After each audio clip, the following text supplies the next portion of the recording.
First of all, like you work in a place, like you work in healthcare, you're working in a hospital setting. There's a lot of pressure for you to perform like to the T. You have to do everything absolutely correctly. There's a lot of extra stuff that you do in the military that most people don't know about. Like you don't just go to your job. You have to go to PT, you have duty, and whatever other obligations that come up, which happen quite a bit. I stopped sleeping though for a long time because I was afraid of not showing up to work on time. Hey, creative. Are you ready to discuss profits, the money, the ways to make it happen? The Profitable Creative Podcast is for you, the creative, how you define it. Videographers, photographers, entrepreneurs, marketing agencies, you get it. CEO of Core Group and author Christian Brim interviews industry experts, creative entrepreneurs, and professionals alike who strive to be creative and make money at the same time. Sound like you? Tune in now. It's time for profit. Welcome to another episode of The Profitable Creative, the only place on the interwebs where you will learn how to turn your passion into profit. I am your host, Christian Brim. Special shout out to our one listener in Salt Lake City, Utah. Never been there, would love to go. I hear it's beautiful. Joining me today is author Christophe Morrow. Welcome, Kristof. You're very kind to have me, Christian. Thank you. Well, I'm very glad that you're here. So tell us who Christophe Morrow is and what he does. I'm an author, an award-winning journalist, award-winning photographer. I am a disabled veteran. That's where the Tourette's came from. Okay. Shakespeare. And I just moved back from Canada. Nice. I love it back home in the United States. Oh, I missed it so much. I didn't realize how much I would miss it. What were you doing in Canada? Were you in witness protection? Yes, exactly. I knew I liked your show. I knew I liked it. Profitable Creative. So, yeah, I was married and exploring. It was an adventure. Nice. For the sake of adventure, yeah. There's a lot to explore up there, for sure. Oh, my God, there is. It's empty, though. Well, it's interesting. You mentioned Tourette's. I have a separate podcast called The Chris Project. And I had a gentleman on there that had Tourette's. It was interesting to me because I didn't know a lot about it. So his Tourette's presented early on in childhood. And he described it as, you know, when there's a fly or a bug on your skin and you just have this feeling of like you want to get it off of you. That's the way he described it. So how would you describe it? I understand the sensation that he's trying to describe. Mm-hmm. It's a bit like, it feels like a sneeze. I think that most people would describe it as a sneeze because it's often sudden and unavoidable generally, right? Or only barely manageable to suppress. Shakespeare. Yeah, that's relatively close to. I think I understand what he means by that.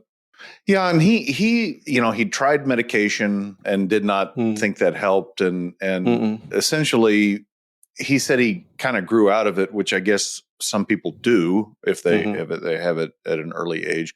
But he said the sensation's still not gone; it's just more manageable. So, tell us a little bit about the books that you write. Well, it started out as a necessity. Well, a fortunate now necessity, but it was unfortunate at the time because Shakespeare, given my condition and how it manifests, the government was trying to find me work that I could do in British Columbia. And they eventually called me October 16th, 2021, and they said, we can't find you anything because because of the way your condition manifests, like you hurt yourself a lot and you break things. Like I've cracked my desk all the way through. Holy cow. I've given myself black eyes, busted lips, busted nose. It's really extraordinarily painful to have. Well, I can imagine. I've broken a knuckle. Yeah. So I can't Shakespeare. I'm trying so hard not to curse. No, that's fine. I curse all the time. As a matter of fact, jokingly, I don't know jokingly, we have some dear friends that we've been friends with for decades. And when their kids were young, they asked them, said, does Mr. Brim have Tourette's? And I'm like, no, I just say random shit. So, well, they called me and they told me that they couldn't find me work. And so they said you won awards for journalism and stuff, so maybe you should go back to writing, doing that. And I did. I won awards for short fiction as well and poetry at 2 different colleges I went to. So about 10 minutes after I hung up with them, I started writing my first book, which is called the series is called The Second Son, and it's volumes 1 and 2, and then which is one book, and then volume 3 is a separate book, and I'm writing volume 4 right now. Now these are novels. Yes. Okay. Yeah, and it's work of literary epic fantasy. Okay. And good. Yeah, I found out that they actually used my first book to teach Dickens Victorian literature classes. Yeah, Interesting. Which is consistent with my history with Dickens. When I discovered him, He found right. you. He found me.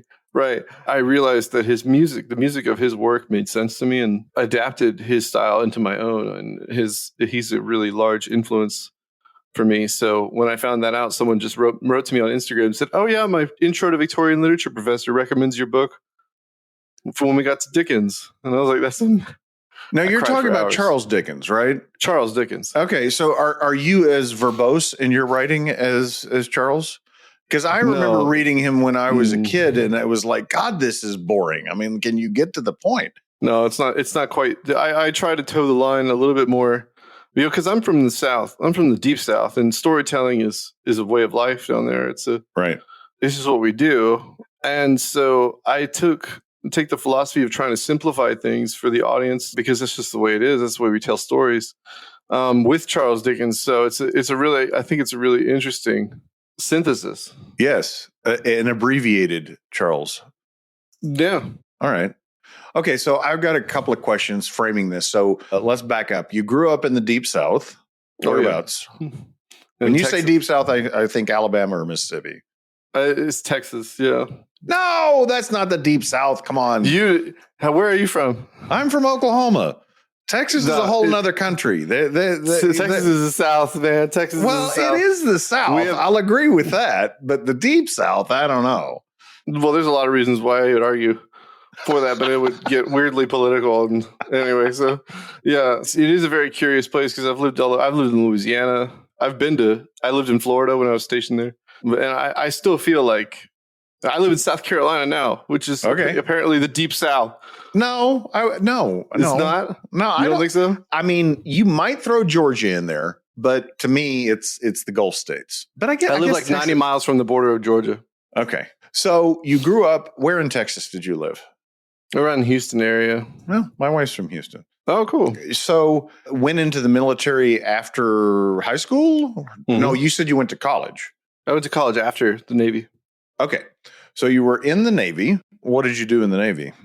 I was a corpsman. I was a Navy medic. Nice. Yeah. Nice. Okay. So how long were you in the Navy? About a year and a half before I developed Tourette's. And you believe that your work caused the Tourette's. So what specifically caused that from being a corpsman?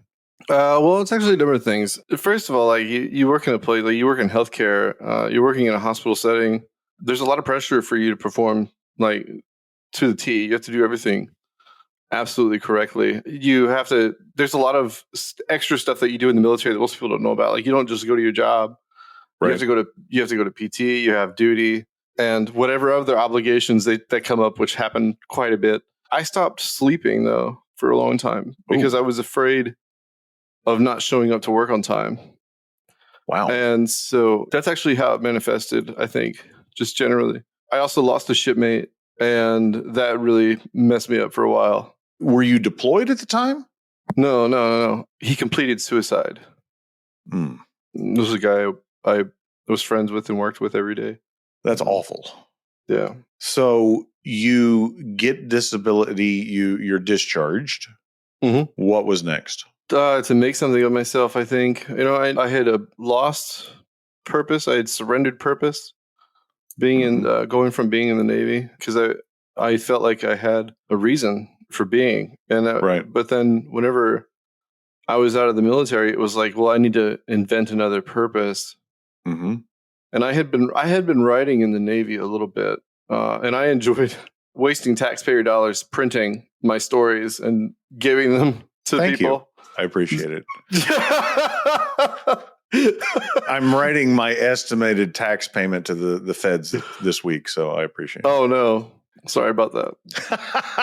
No, I printed out. I would write these different stories and just for fun and give them out to people and expect them to read of me. Now that I've written a few books, it's absurd. Yeah, I needed to invent a new purpose. And so I went to school to be an EMT and also try to go to school, I think, for English a little bit. It's funny because I failed my first semester of college English. But that same semester that I failed, I won their annual creative writing contest. That sounds about right. Yeah, that makes sense. Yeah. So I went to college and tried to get something of an education. So you finished school and, were you an EMT at some point? Mm-hmm. Yeah, very briefly. Whenever I applied for a company, they moved me I was doing like medical alarms stuff, and then they moved me to be a video analyst for their like security something. I was working for like the largest private ambulance company, I think, in the U.S., which is Acadian Ambulance. Okay. Yeah, it was an interesting job. You know Ty Burrell from Modern Family? Yeah. He plays it down. I saved his house from getting robbed once because we provide security for them. They did, and there was somebody running around in the backyard in the middle of the night trying to get through the window or something. And I had the cops, and I got to talk to him on the phone. It was really cool. That's a good bar story right there. Yeah, it is. It's great.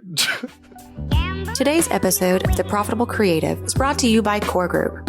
Are you tired of doing it all yourself? Do you feel like you have no plan? Let Core Group guide you to build the business of your dreams. Core Group, your go-to accountant for creatives.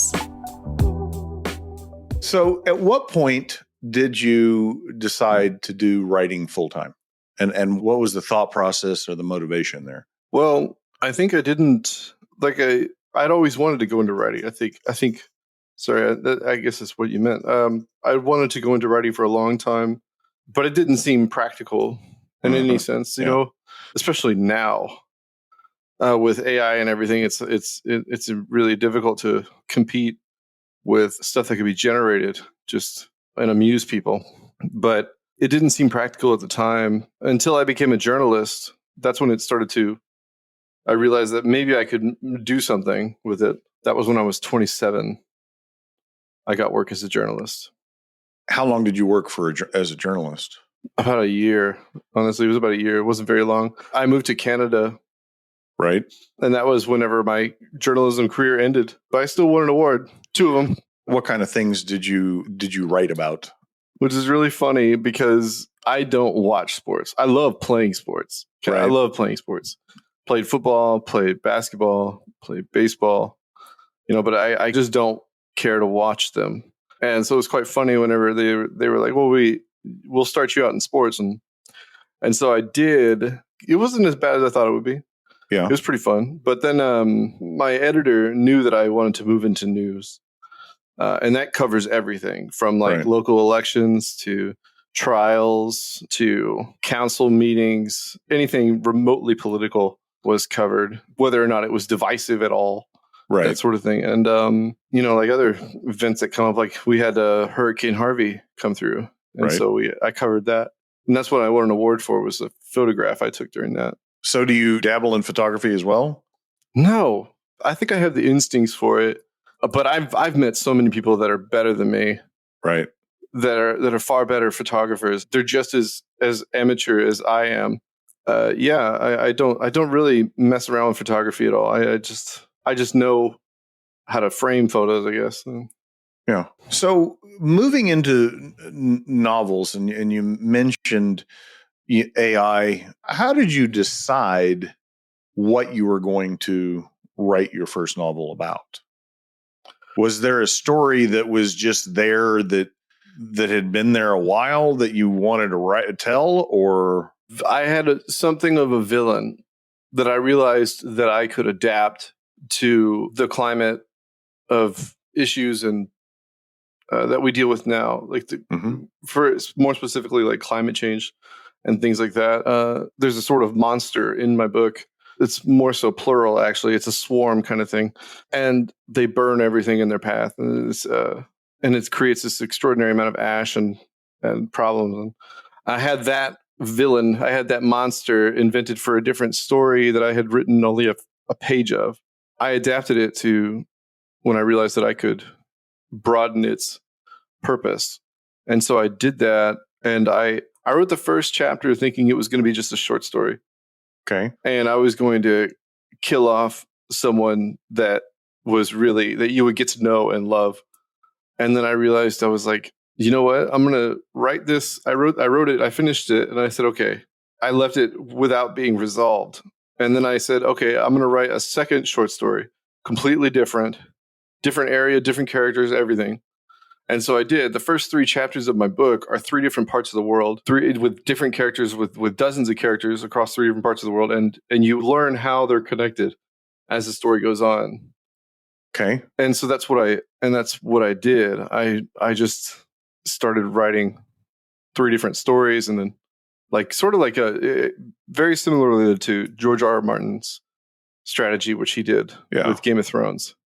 Yeah, it almost sounds like an anthology, but you're writing all of it. Yeah, and the stories are connected, and they're actually very, very much so interconnected, and that's alluded to within the stories themselves. You're like, oh. So let's talk about the business of writing. What challenges have you run into making money at this gig? Well, marketing is a lot more fun than I thought it would be. I enjoy making the ads and making videos. I went from last year, I had 50 followers. Right. Or now it's the year before last. In 2023, in July of 2023, I had about 50 followers. I was talking about Tourette's. I didn't talk about my work at all. And this is sort of by design, actually. I went viral on TikTok, and I was kind of on purpose.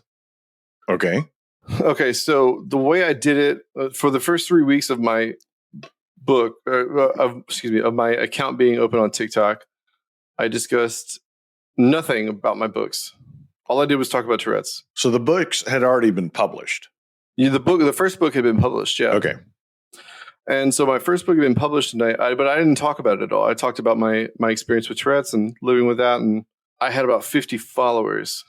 I made a video showing gratitude for someone buying, 2 people buying my book. And I made a video about that. And as a consequence of that video, a bunch of more people had bought my book and got me down to number 247 on Amazon's epic fantasy category. And so I made a video about that. And that video went viral. And what I had done was also I made the digital version free for that week, for 5 days. And so it gave me a tremendous boost in the Amazon rankings. So it was a little bit coordinated, right? The video along with making it free, and then I sold hundreds of physical copies and overnight. And so far, I think I've sold 2,400 copies, which is a modest number. But when you're doing all the marketing yourself and you're completely amateur to it, I've talked to other published writers, and they say that that's very good. I don't know. Well, I can tell you we sold 1,000 copies in 9 months, which I've been told is good. It probably wasn't it was towards the lower end of my expectation. But it's, to your point, the marketing of the book is really where it's at. It doesn't really matter if the book's good. And I know we writers don't want to hear that. That's the truth. It is all in the marketing. What do you think resonated with your listeners that made the video go viral and the book sales go up? I think it was a confluence of factors, I think, if I'm using that word correctly. That sounds like it. Yeah. So the fact that I had so few followers actually was advantageous. Okay. They saw that as that legitimizing my gratitude in a sense.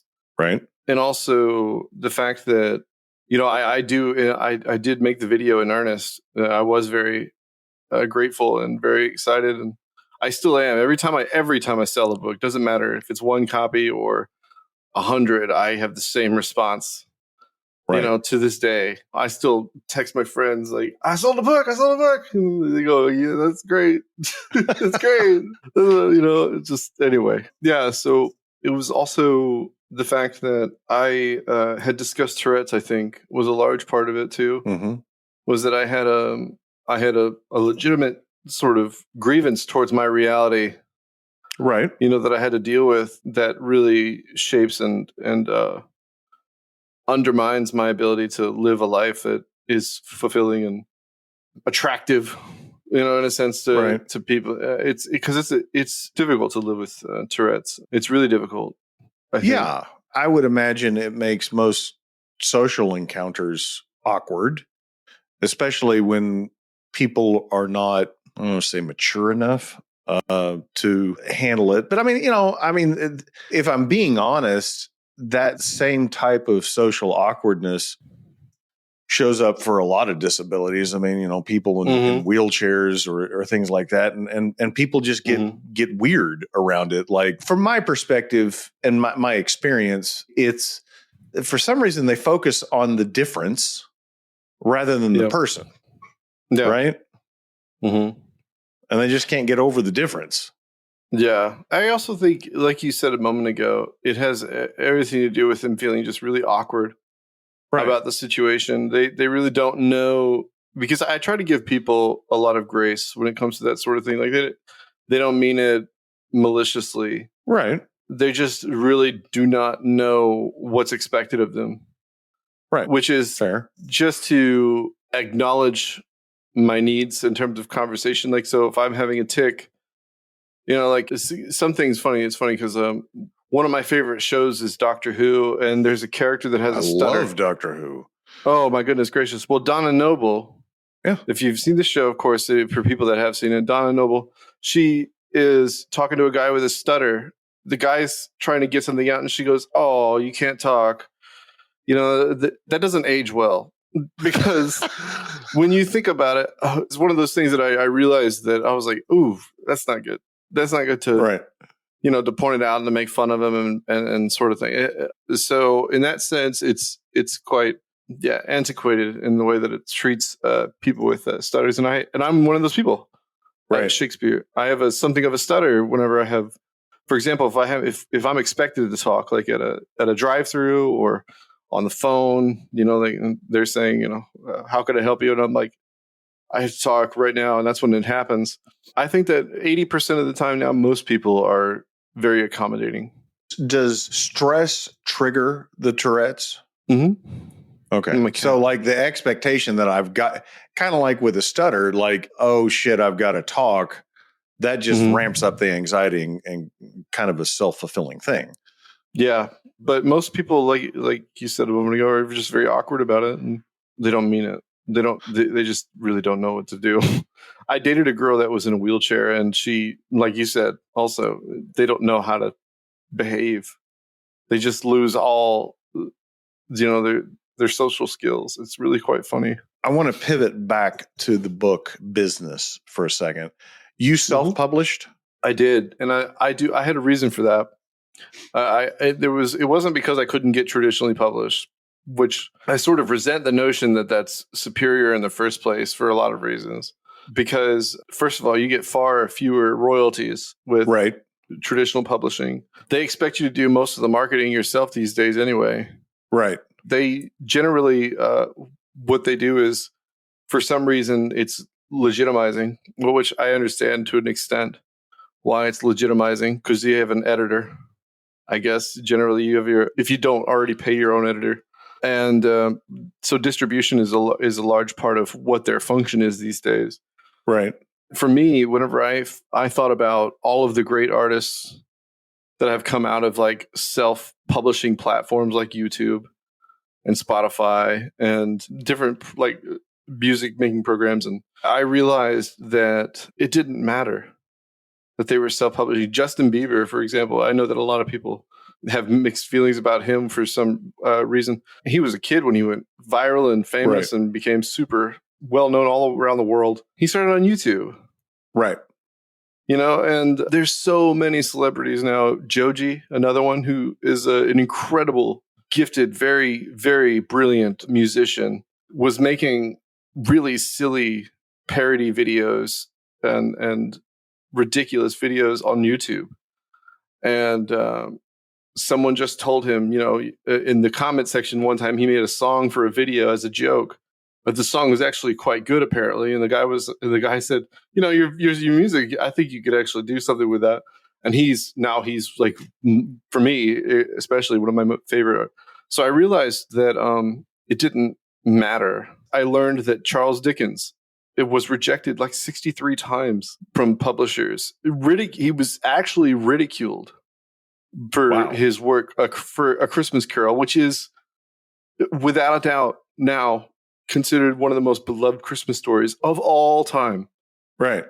And he was laughed at for the way that story resolved. And yeah, you're steering into a topic that's actually kind of dear to my heart. I have a colleague that has created a company called Cubus, and it's essentially a platform for musical artists, but it could be used by any content creator, where you basically have a customized app that your followers can subscribe to. You can have free content, whatever.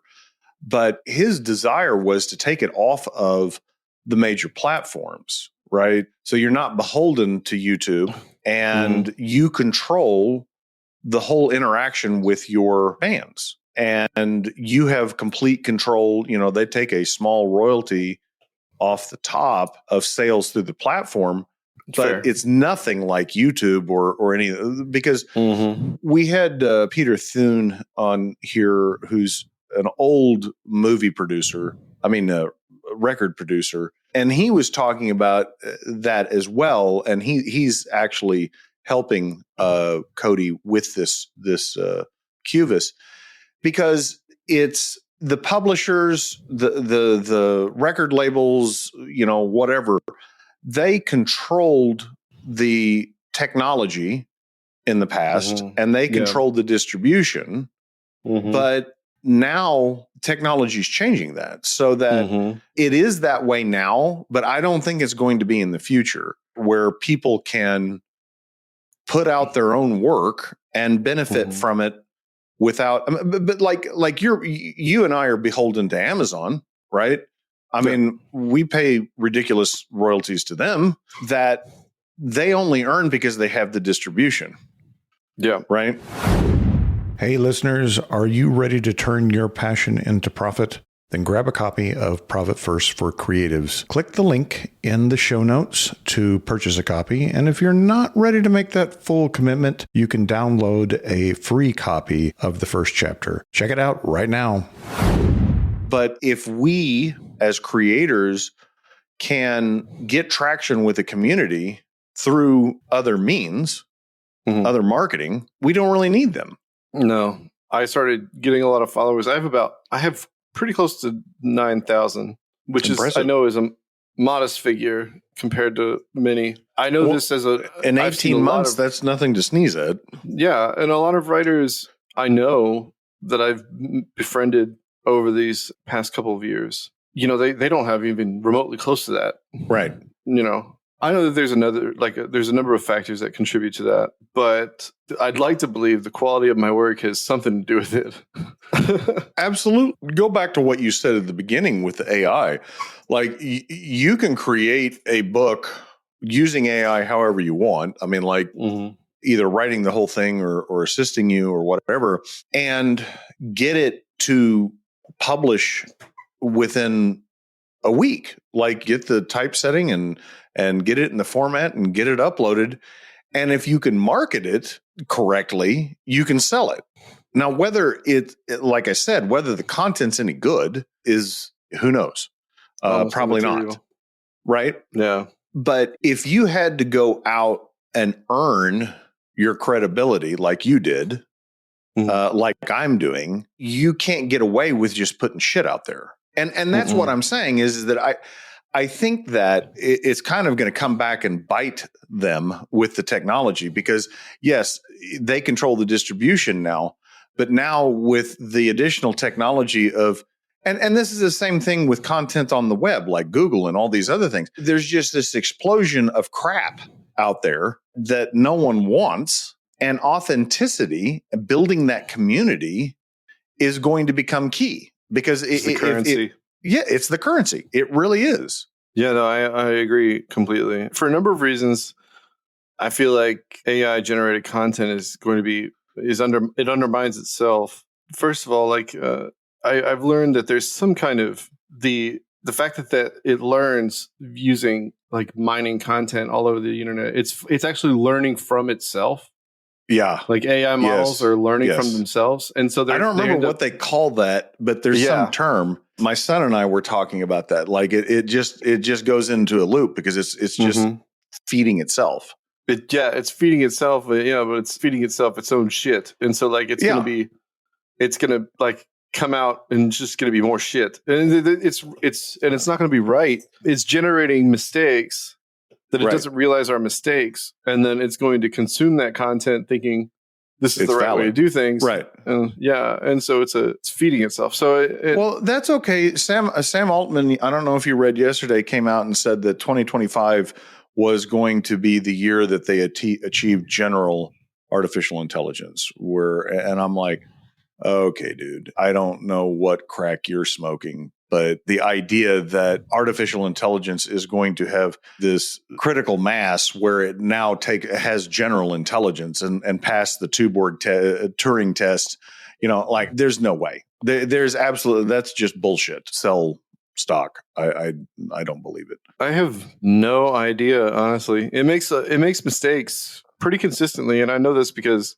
if you talk to it and you talk to it about if you talk to it, for example, about your own work or about anything you've written, it will misquote you. It pretty dramatically. It'll be like, that's not something I wrote. Not what I said. I recognize it right away.